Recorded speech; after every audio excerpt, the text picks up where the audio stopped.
ప్రముఖ choreographer Johnny master కు పోలీసులు నోటీసులు జారీ చేశారు. లైంగిక వేధింపుల కేసు నమోదు కావడంతో పోలీసులు కేసు నమోదు చేసి విచారణ చేపట్టారు. ఈ రోజు జానీ మాస్టర్ కు నార్సింగి పోలీసులు నోటీసులు ఇచ్చారు.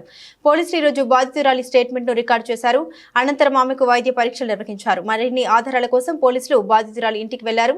ఇప్పటికే కేసుకు సంబంధించిన పలు వివరాలు సేకరించిన పోలీసులు అతనికి నోటీసులు జారీ చేశారు. బాధితురాలు మైనర్ గా ఉన్నప్పుడే జానీ మాస్టర్ ఆమెను లైంగిక వేధింపులకు గురి చేసినట్లుగా పోలీసులు గుర్తించారు. మతం మార్చుకుని తనను పెళ్లి చేసుకోవాలని జానీ మాస్టర్ బెదిరించినట్టుగా కూడా బాధితురాలు ఆవేదన వ్యక్తం చేశారు. జానీ మాస్టర్ లైంగిక వేధింపులకు సంబంధించి ఆధారాలు ఉన్నాయని టాలీవుడ్ లైంగిక వేధింపుల ప్యానెల్ తెలిపింది. జానీ మాస్టర్ వ్యవహారంలో నివేదికను సిద్ధం చేస్తున్నట్లు వెల్లడించింది.